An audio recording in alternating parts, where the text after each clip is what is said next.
see is translated, as I say, from 8mm film footage and shows a number of effects, but very close on. Unfortunately, John was holding the camera with one hand and adjusting the apparatus with the other hand, and so the camera kind of moves around, and he unfortunately was quite close on and zoomed into the active area rather than pulling back to see the whole area.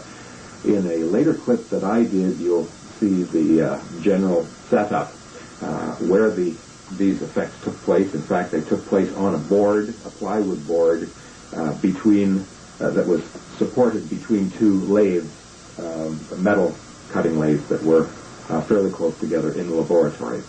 And the Tesla coils and Van de Graaff generator were off to one side, as you saw in the clip prior to this. So let's now run the earliest 1981 video clip that was converted from 8mm film footage, and we'll see some of the early results.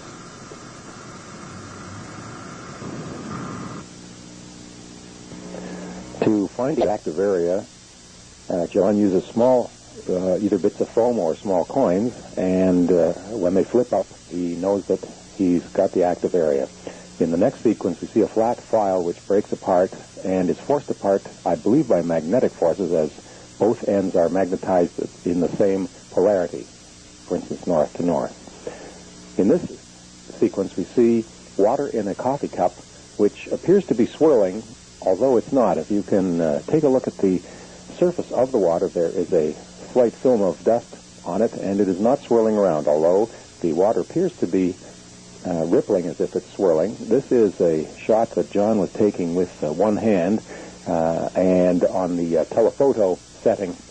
So it's a close-up of the water in the coffee cup dancing around. The coffee cup itself is actually sitting on a yellow milk carton, a plastic milk carton, and the coffee cup is dancing around on top of the carton. Unfortunately, John, at that time, chose to use a very close-up set of shots, and you don't get a full effect of the rest of the apparatus, but in a moment we'll see that diagrammed on a schematic diagram to show you what the apparatus was set up and how it was set up to do these kinds of effects. The water is going through various vibration modes as John changes the tuning on some of the driving circuits to the Tesla coils, and different interference patterns are created on the surface of the water, and you note that the cup is dancing around slightly on top of the milk carton. We're looking essentially straight down onto the milk carton, and the nearest field-producing elements are at least 6 feet away from this active zone. The next sequence shows something that had only been witnessed once, and John thought he was hallucinating. It was a sheet of iridescence that descended over the active area between the lathes, and here it is now, and you notice that it is a multicolored sheet with a central spine through it which changes from blue at the top to pink at the bottom. And you can see parts of the lathe and other bits of apparatus behind and through this sheet of iridescence. It hung there for just about as long as you saw. Now, other energetic effects are being shown. In this case, he is holding down a 1/4-inch rat tail file by 2 plywood planks on, and is resting on a wooden board, and there are several Canadian coins nearby. And in this case, you notice that the boards are not scorched by the intense heat that is generated by this 1/4-inch file being heated to incandescence, intense incandescence, to such a degree that it actually melts and breaks apart. Coins are unaffected beside it, and there are no connections, no electrical connections to this rat tail file.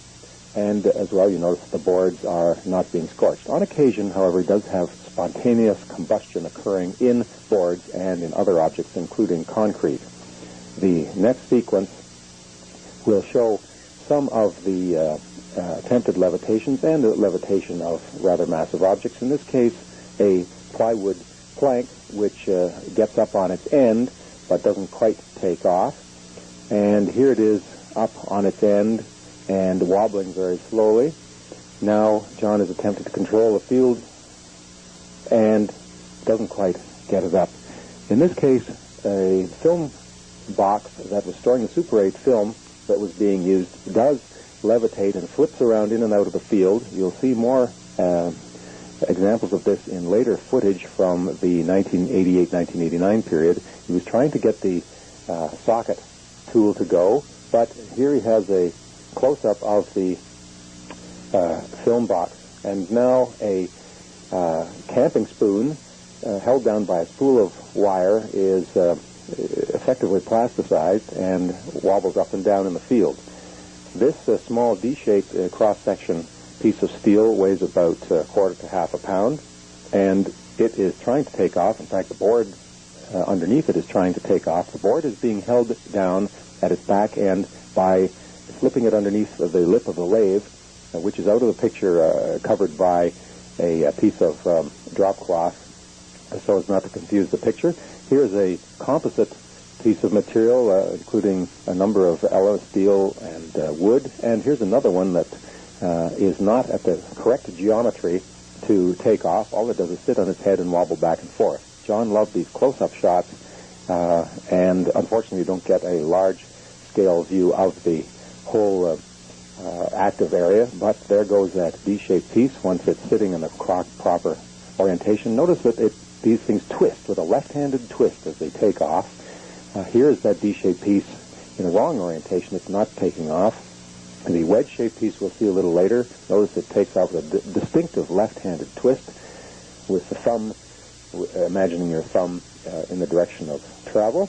And now here's this wedge-shaped piece once again on its edge, and it tries to take off in one flop on one side, and it doesn't quite have enough energy to take off. It just flips over and rests on the other side, and there's an upward force continually present, which flops it back to the other side, and it continues to oscillate back and forth with a natural frequency of vibration that has to do with its own mass and its own mass distribution. So there it is, a clear shot on its edge, bouncing back and forth.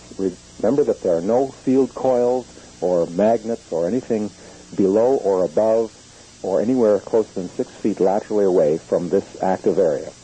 I should also note that these effects, although they appear to be happening one after another, took anywhere from 3 to 6 hours to occur, and this sequence was shot over many days in John's laboratory in Lynn Valley in Vancouver, British Columbia, Canada.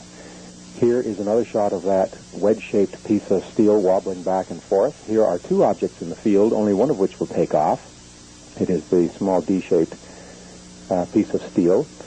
And there are several other shots, a sequence here that have numerous objects in the field, and only one will take off, showing the field's preference for particularly shaped objects. Here's a 4-pound shot ball from a ball mill, and here's a composite piece with bronze on one and a copper on the other, and the heavy end will take off first, as you'll see in this sequence. There it goes. Once again, we have the wobbling wedge that is sitting there rocking back and forth. The combined power, I should add, that is powering all this is about 1,500 watts average power from a 110-volt outlet. Here's a 19-pound bronze bushing, which is about a little less than a foot high. Here it is in 56 frames per second, and that motion is analyzed in another part of this video that I will discuss a little later. Here's the bronze bushing now on its side, trying to take off, but it doesn't have quite the correct geometry. In this case, we have a yogurt container filled, a plastic cup filled with water, and the water is trying to take off en masse, but due to surface irregularities, only small globules will take off instead. These will dance up to about a foot to a foot and a half high above the surface of the liquid, of the water in this case, and as John adjusts the tuning of some of the chokes and the tuning capacitors, which power the Tesla coils, he will see various ripples and different kinds of interference effects occurring on the surface, and at particular times the surface will break into complete dance and chaotic motions as the liquid water tries to take off. In this sequence we see parts of the water forming small droplets and they take off up to about 1 foot to 1.5 feet above the surface.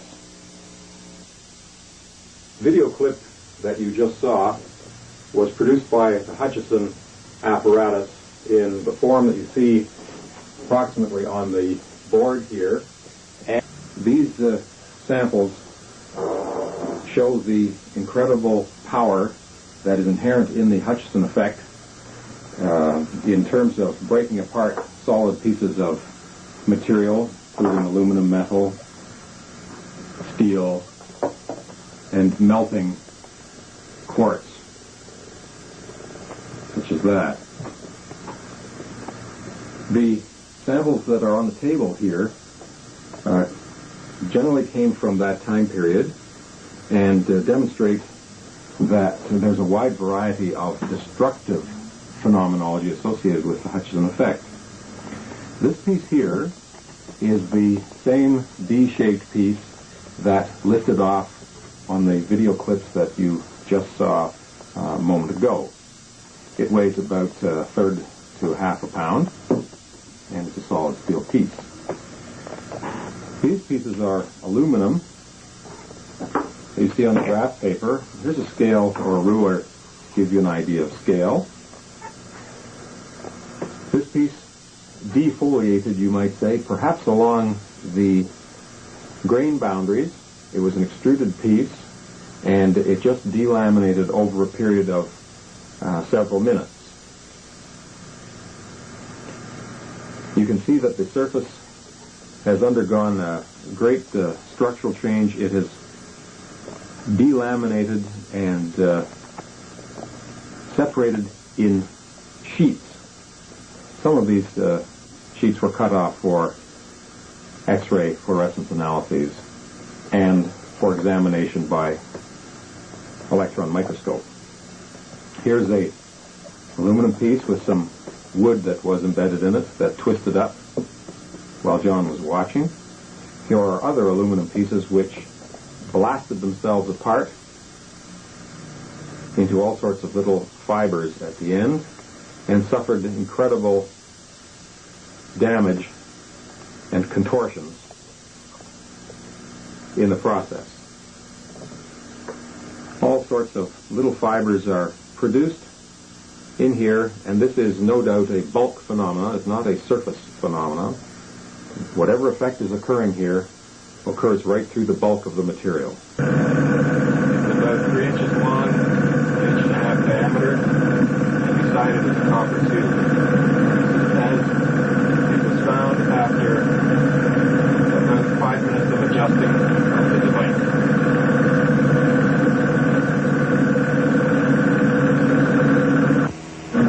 That's probably a bit more light. See this thing? And as it was sitting, it appears that the fragments may be a bit magnetized, I'm not sure.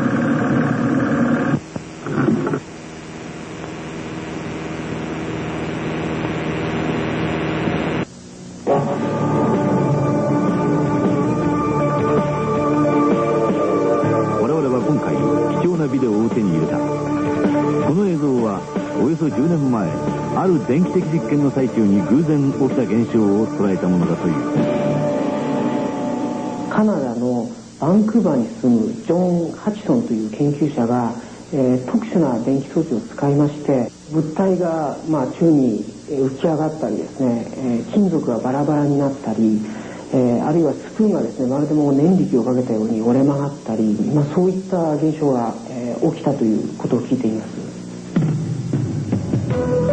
ジョン・ハチソン氏、私は電波信号や高電圧の分野を研究していたんですけれど、たまたまその実験の最中に偶発的に物が宙に浮いてしまうという現象が起きたんです。そ